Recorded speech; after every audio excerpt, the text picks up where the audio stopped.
Os jogadores da NBA têm guardado segredos, então vamos começar com o assassinato de Joel Embiid. Crescendo em Camarões, tudo o que ele sempre quis foi conquistar o respeito do seu povo. Mas suas habilidades no basquete nunca bastaram. Mesmo sonhando em ser profissional, ele percebeu que precisava fazer algo que nenhum atleta ousou. Quando eu tinha cerca de 6 anos, tive que ir pra selva matar leões. Então eu fui pra selva atrás de um leão, cara. Ele adormeceu, mas, cara, eu simplesmente voltei e matei ele. Eu carreguei o leão nas costas até a aldeia. Espera, você tem 6 anos, mata um leão e o leva pra ir à aldeia. Sim.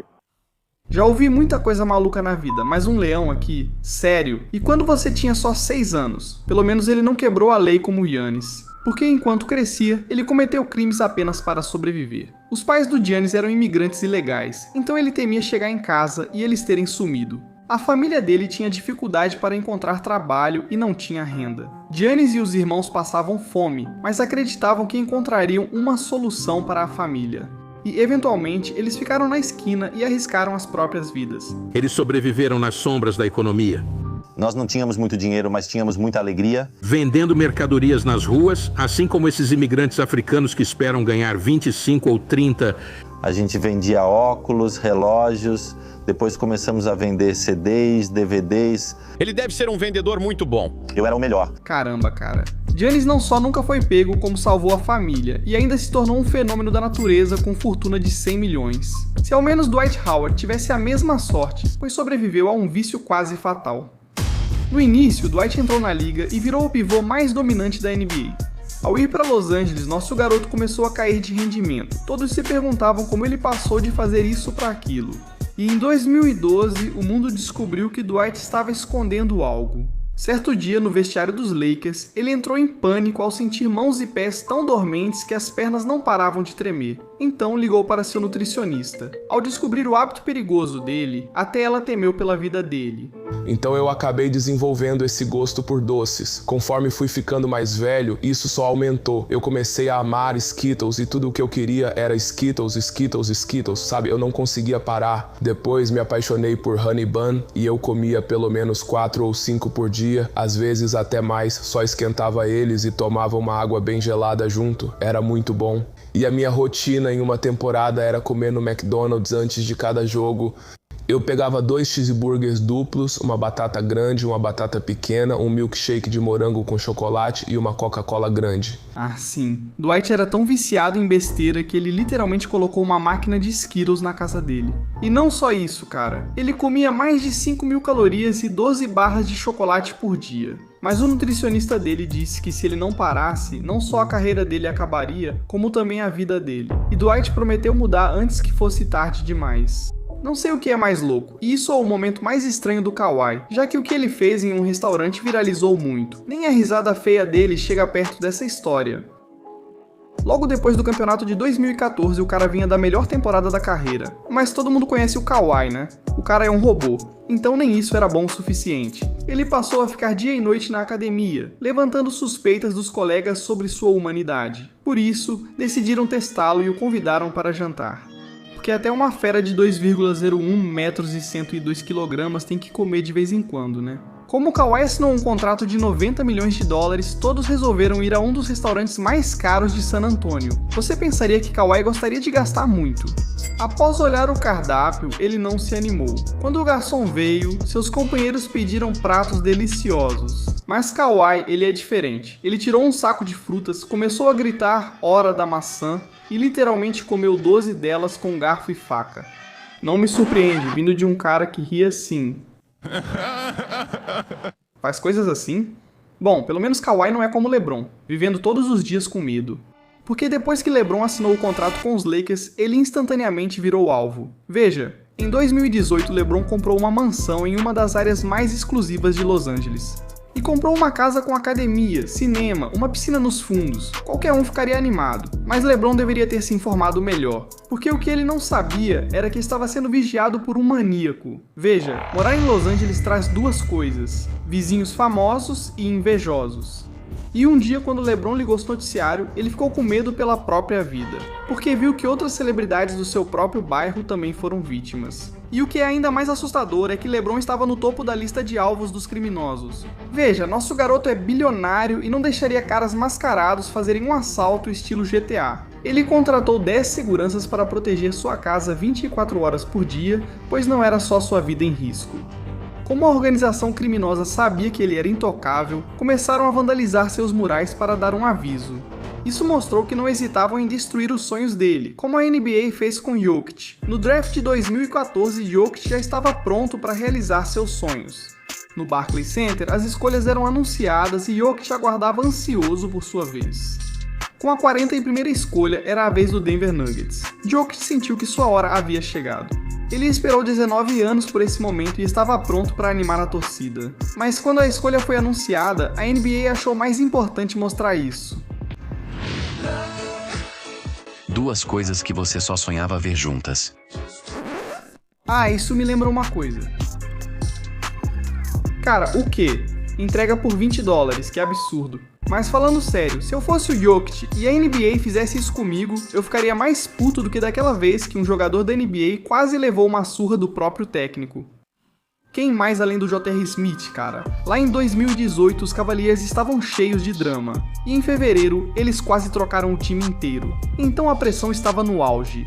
Por sorte, quando os Cavs enfrentaram o Nets, conseguiram uma vitória essencial, com grande atuação de J.R. Smith. Naquela noite ele marcou incríveis 4 pontos. Cara, sério, tudo isso por 3 pontos? Você só tinha uma tarefa. No dia seguinte, quando o OKR foi ao treino, nosso garoto ficou na dele. Quando o assistente técnico dos Cavs viu ele, não perdeu a chance de zoar. Além do JR jogar mal, nem era inscrito no canal. Foi aí que as coisas esquentaram. J.R. Smith cumpriu uma suspensão de um jogo na quinta-feira por ter jogado sopa no assistente técnico dos Cavs, Jamie Jones. Por muito tempo, eu me recusei a falar sobre o incidente da sopa, mas foi a tigela junto com a sopa. A tigela e a sopa. E era a primeira tigela tirada da panela, então estava quente pra caramba. Caramba, mano. Se jogassem uma tigela de sopa em mim, ia ter briga. Pelo menos o que o JR fez não foi tão vergonhoso quanto o que o Jason Tatum fez.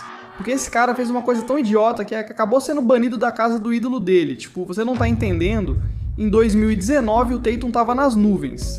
Porque além de estar virando um superstar, ele recebeu a proposta da vida dele para se tornar o rosto da Jordan Brand. E o que ele ia dizer? Não, ele sonhava com isso desde criança. Depois de assinar o contrato, o levaram para fora do país para promover os tênis novos e encontrar o GOAT. Mas aí as coisas ficaram feias. Ainda tô nervoso, né? Entro, o MJ tá sentado, a esposa dele ao lado e o Spike do lado dela. Então eu entro e pensei, vou lá cumprimentar ele antes de sentar. Então pensei, já falei com ele antes, tivemos uma conversa, já conheço ele, vou até ele. E minhas mãos começaram a suar. Aí eu falei, e aí, Mike? E quando fui apertar a mão dele, derrubei a taça de vinho dele na mesa e ela quebrou. E quantos anos você tem? Acho que ele vai precisar de um novo ídolo. Ei, Tatum, relaxa, tem vaga no Time LeBron. Pelo menos o MJ não tentou arruinar na vida do Tatum. Como um fã descontrolado fez com James Harden. Porque durante uma partida acirrada entre os Rockets e o Jazz, Houston estava mal. Então Harden ficou irritado. Para piorar, jogavam em Utah, lar dos torcedores mais fanáticos da NBA. No fim do terceiro quarto, Harden se preparava para um lance livre buscando iniciar uma reação, mas um torcedor o sacaneou.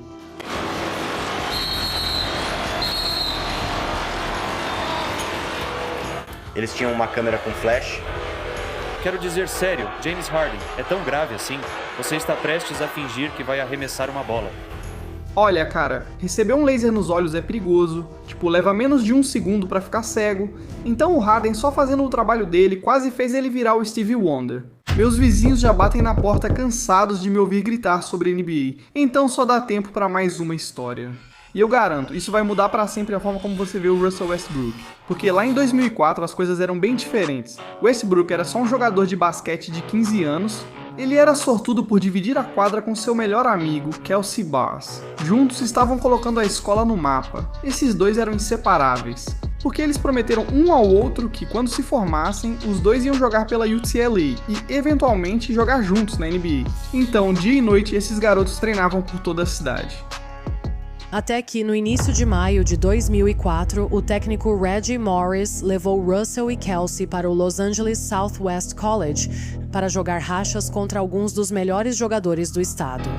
Kelsey, ainda no segundo ano do ensino médio, era o melhor jogador em quadra e superava até jogadores universitários. Vencemos 4 ou 5 jogos seguidos. E eu lembro que Kelsey estava jogando talvez o melhor que eu já tinha visto ele jogar em muito tempo. A gente foi sentar ali do lado e ele estava rindo e brincando com alguns dos caras mais jovens, e aí ele meio que desabou, deu uma arfada forte olhando para Aaron e simplesmente caiu para trás. Ao chegar ao hospital, o pai dele me puxou de lado e contou que ele havia falecido. Aconteceu que Kelsey tinha um problema cardíaco desconhecido, e bem na frente de Westbrook, o coração dele parou. E assim, de repente, ele se foi. Tipo, só imagina a dor que Westbrook sentiu. Esses garotos conversavam todos os dias e tinham um sonho. Então Westbrook sabia que só havia uma coisa que ele podia fazer. Ele jurou levar seu jogo a um nível nunca antes visto. Pelo Kelsey.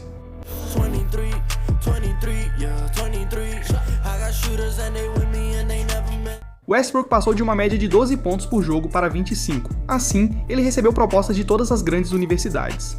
Mas ele só estava considerando uma bolsa porque sabia que Kelsey estava cuidando dele. Então ele já tinha tomado sua decisão. E foi lá que Westbrook jogou ao lado de outros futuros jogadores da NBA e se tornou um ícone. Então, em 2008.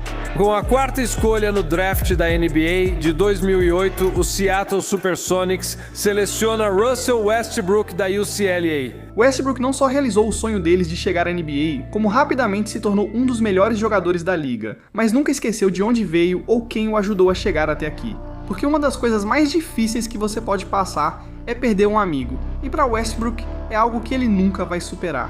Agora, ao vê-lo quebrando recordes ou alcançando triple-doubles, lembre-se, Westbrook não faz isso por si mesmo, mas tenta fazer seu amigo entrar para a história.